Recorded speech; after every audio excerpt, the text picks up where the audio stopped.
think we've touched many upon during Yes. this episode is that the thing that how we see ourselves from inside looking out, how we think people see us, how we see other people, what we feel our life mission is.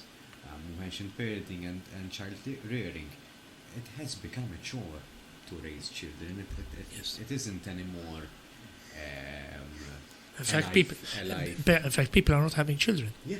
and people are not having children because they think that they can't combine. And in a way, it's I true. think it's They true. can't combine the demands that they have with buying property or renting to having children Yeah. to having a career. It seems that the three things have sort of gone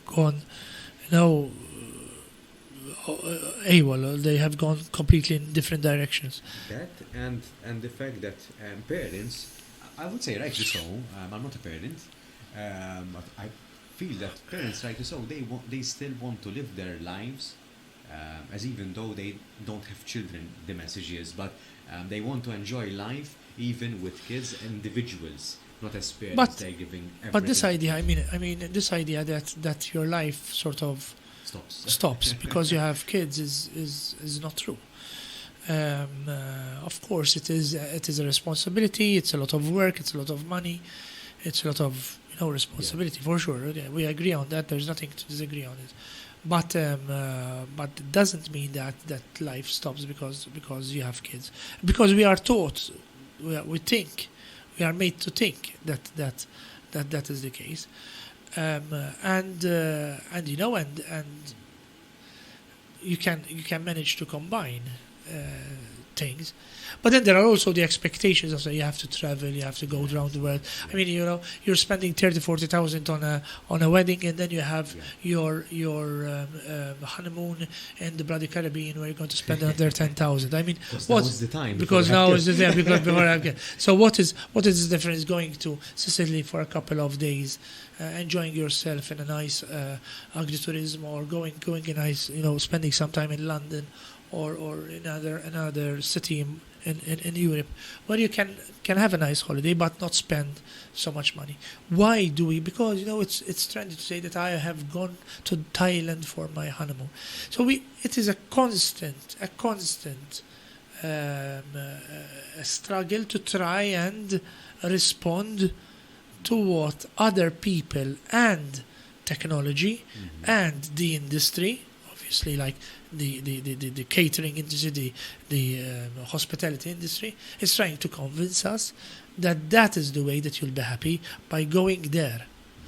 I don't know. I'd rather spend my time having coffee in my village piazza than traveling. To be completely honest, it's become so stressful to travel.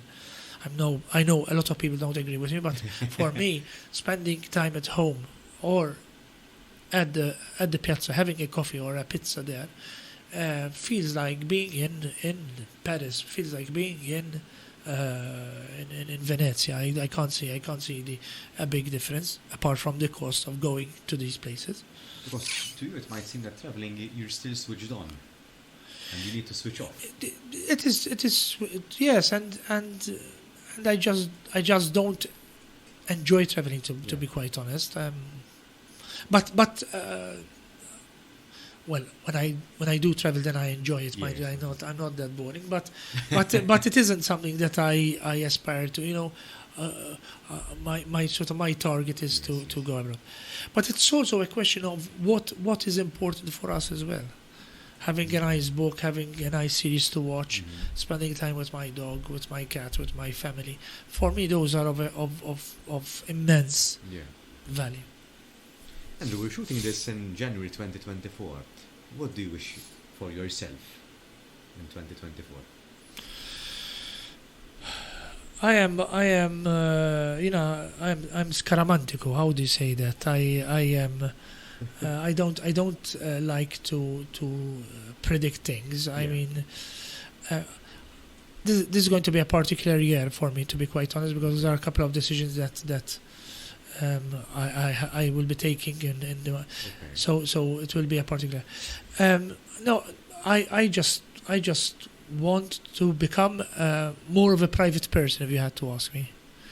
I'm looking forward to become more of a private person, and simplifying my life, and having more time for myself and for the people around me.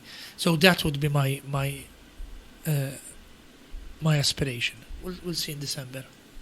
Right. That's quite a drastic shift, I would say. It is a drastic. I'm not saying I'll go underground, but I would like to.